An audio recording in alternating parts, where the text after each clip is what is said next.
Gentlemen, Mike here. Well, it's finally warmed up enough to where we can continue on the repair of this golf cart canopy. You're looking at the hole that's all prepped, and I've got wax paper in the bottom of it. And now the next step is to prepare some templates so we can cut the fiberglass matting. I had to drop off of this before because it was just too cold to start laying fiberglass.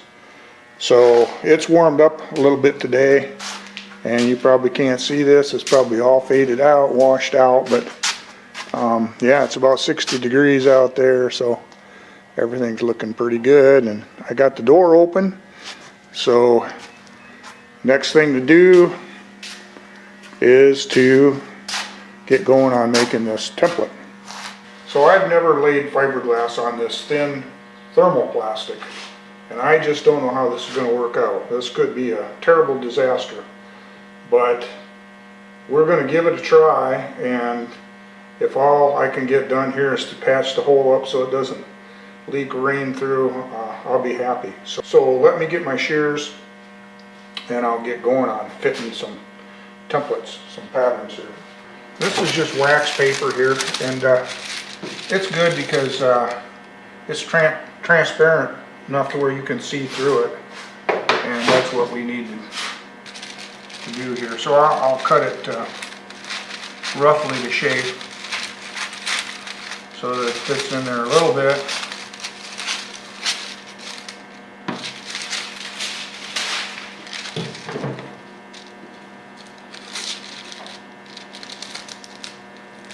Okay, so here we go.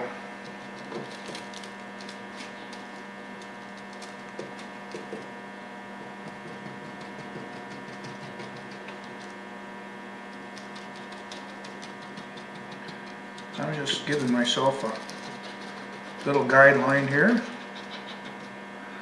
So that's going to be one piece, and then we have to have several other pieces because we have to build it up to thickness. So maybe I'll have one here like so. Now this doesn't have to represent one piece, it could be several pieces depending on how many layers of matting I have to lay in there to get up to what I think is the proper thickness. And then I need a piece to lay down in here.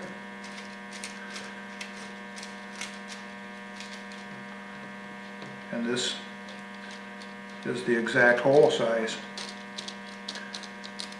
And if you recall, all around the edge of this hole, this is feathered back, so this is all on a taper, so that matting will start by laying right in the hole size, and then it'll kind of lay up on the edge of that until it's built up to the proper thickness. So this doesn't look like much, but this is all it takes. So you start out by cutting out the first one. That's the biggest one, and doesn't have to be real super precision. It is nice if you kind of do a neat job, if you can.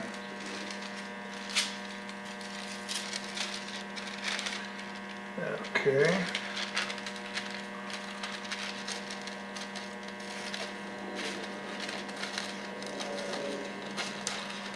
I'm going to use this real coarse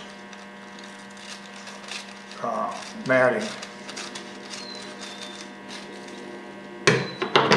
So now we have the first template right there, and we'll get the matting out and get that prepared.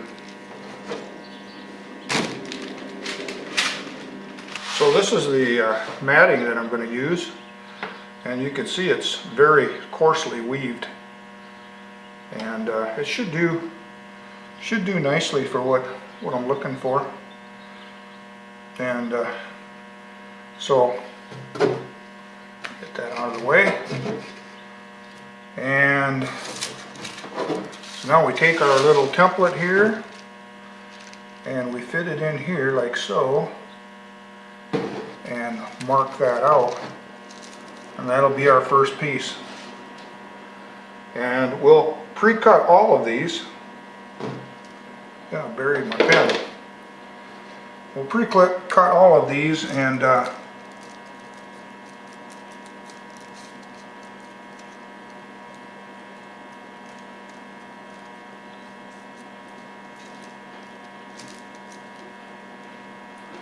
then we'll lay them all up at the same time as we go.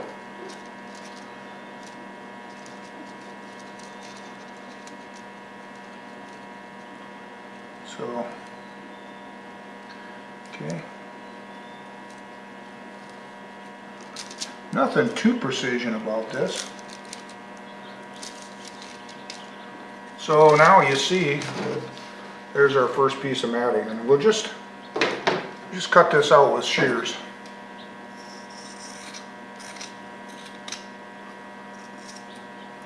Probably should wear rubber gloves because I want to have this stuff all scrubbed into my clothes and I'll be itchy. But we will, that's what we should do, but what we should do and what we do is two different things sometimes.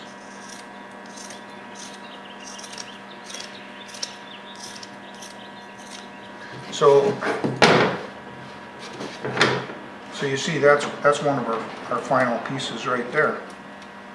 And should fit in there. Should fit in there pretty good. I'm going to lay that up the side here a little bit. This stuff is pretty thick, so thicker than I remembered. So yeah, that'll do. That'll do. There's piece number one.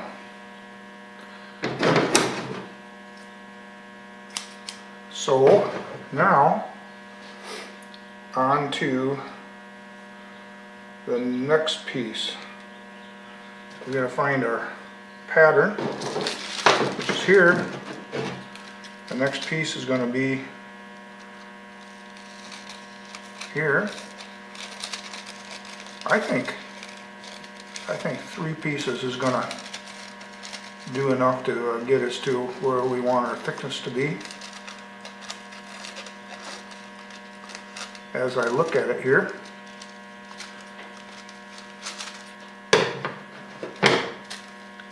I think I will trim this inside back a little bit further. There we go. So this will be our next piece, like so. Now to mark this out.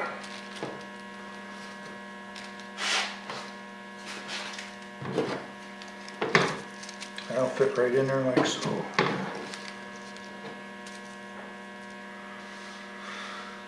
Okay.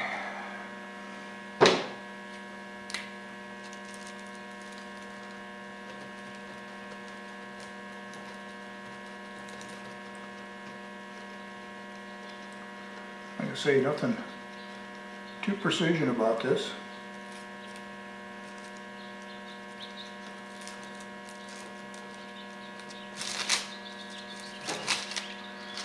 Here's number 2. Let's take a second, cut this out.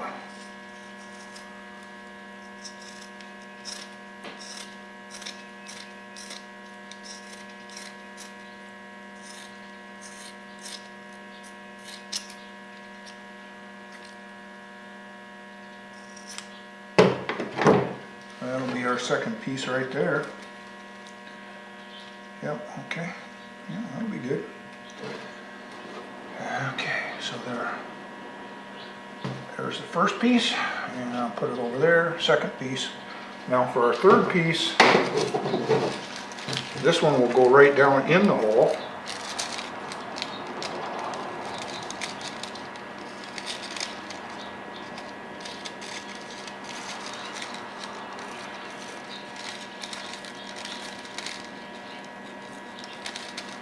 Somebody asked me, why don't I just make a whole new top for it? This thing is, well, let's see, it's 40 some years old, this old golf cart is, and it's not really worth much. I didn't give that much to begin with for it. And, okay, this should go right down inside here like so. Yeah, that'll be good now. So I don't want to get any more work involved in this thing than I have to. Yeah, I think that'll be good right there.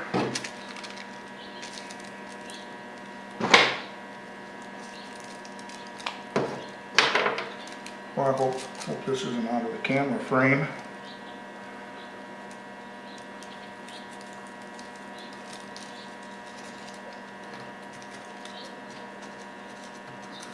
The one bad thing about the way I'm doing it with a sink marker is that this will stain the matting, and so you'll be able to see through it. You'll see some black ink stains in there, but like I say, she probably won't be pretty if it works at all. If it holds, I hope it does. It'd be nice. It's been like this for a lot of time. A long time, I should say. Okay.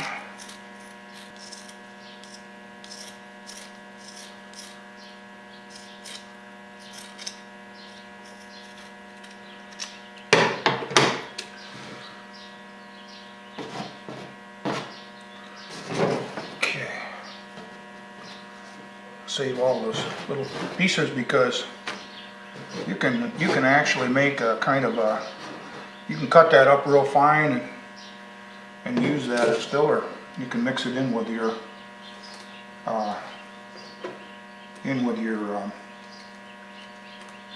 yeah, that'll be good. Yeah, you can mix it in with your resin and just kind of mush it in here and there where you need filler. And it has some, you know, that added fiber makes it stronger. Okay, so here's the first step. Now, I think I'm ready to start laying some resin in there, but I have to prepare a little bristle brush so I can dab it in there. Well, this is interesting. I can't get this can open. So I'm just mangling it. So I guess I'm gonna have to poke some holes in it.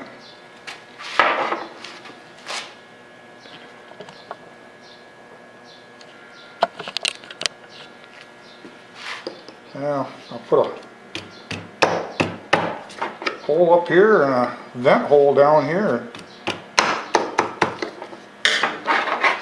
Pour it out like that if it'll come out.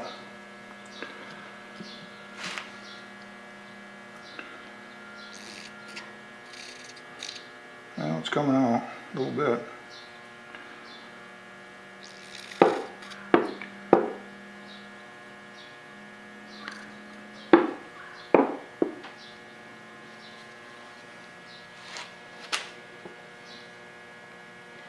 Well, this is a heck of a way to do business.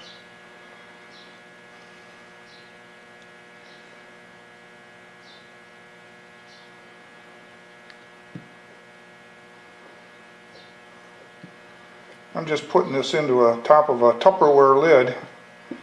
That was no good, and so we'll use that. Now we'll put a few drops of this in here. That should be enough. Whoopsie. Daggone it. Oh, yeah.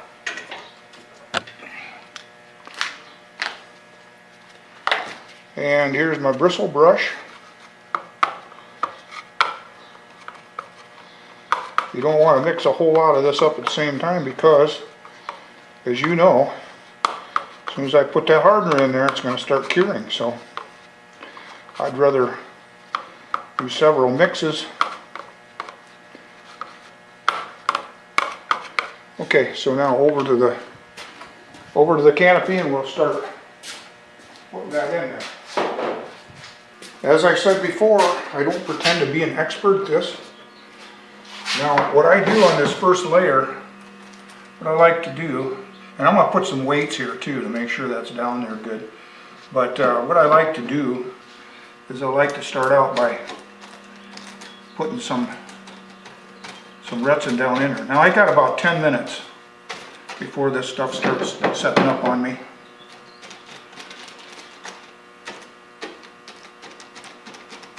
So I will work relatively fast, but 10 minutes is quite a bit of time, you know, so I'll be all right. Okay, now my first, nope, that's not the first. This is the first. No, this is the first. Yep. So this goes right down in the hole here. And I do have rubber gloves on because this stuff is nasty. If I don't wear rubber gloves, I'll end up wearing that fiberglass resin in my fingernails for the next bunch of days. So, okay there, so now we start dabbing it in here. This is still a little bit cold. I had this can sitting in the sun, and I thought it'd be nice and viscous, but should have left it in there a little bit longer. Now I'm going to put some weight over here to hold that buzzard down.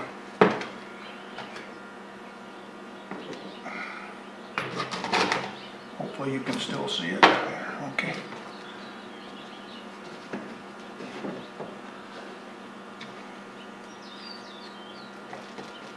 I'm already making a mess here.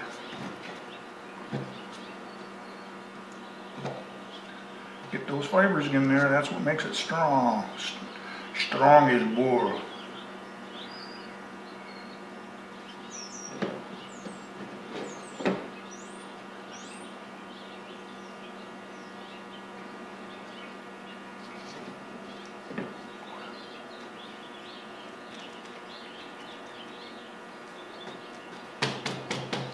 Now, this is the way you work.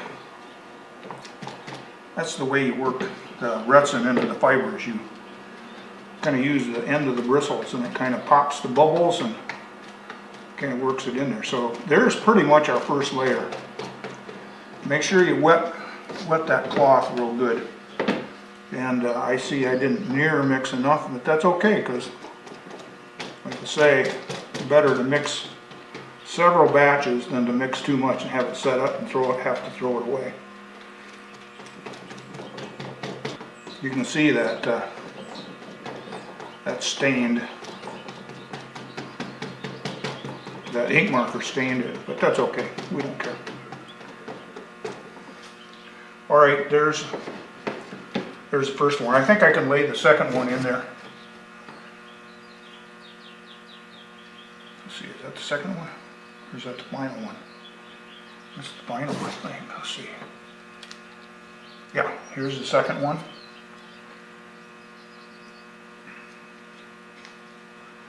That one lays up on the taper.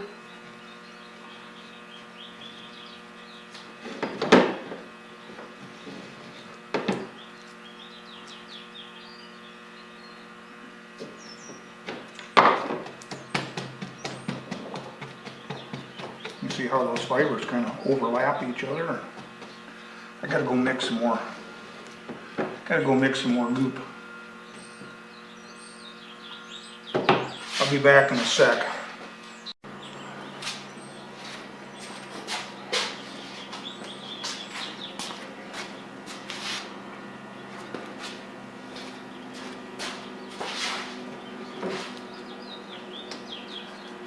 Okay, this is a little more viscous. I'll get plenty on there.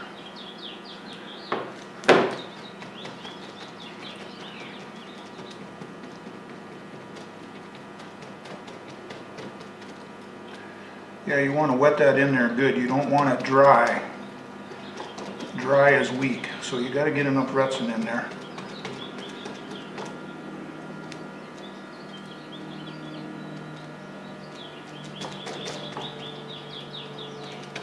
Going directly in with the bristles, it kind of pushes that resin in there without pulling the fibers up and making a mess. That seems to be a pretty good technique, and I didn't I don't take credit for it, you know, I saw it somewhere. And I've used it, I've always used it this way. You know, there's other tools you can get, you know, rollers and little spiky tools and stuff. You know, for what I do, this is probably good enough. Now this last piece goes in here, like so, and that really overlays right out on the prepped edges. And I put that in the wrong spot, and this is a mess. Whew.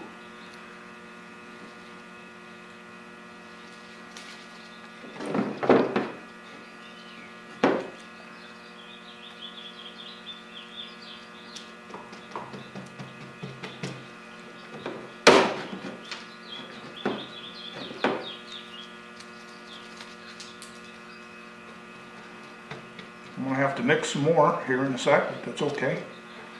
I figured on that. You can see how that's starting to wet right through to this top layer.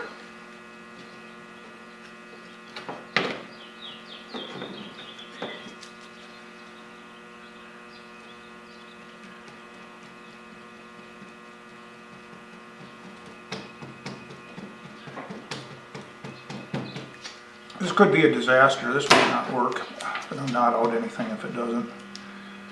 This Tupperware lid is so brittle it keeps breaking.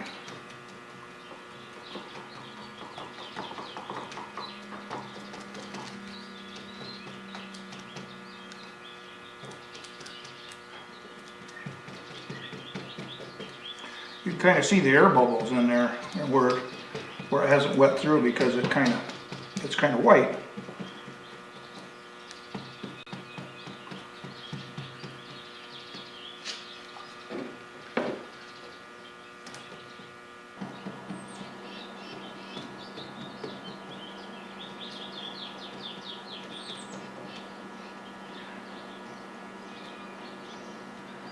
And I think that's going to be it. It's going to be good enough. Pull some of that excess off of there.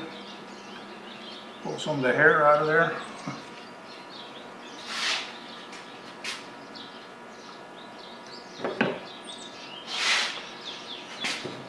This mess I can just throw away. I think that's going to be about as good as we can do. So we'll let that cure up and then we'll be back.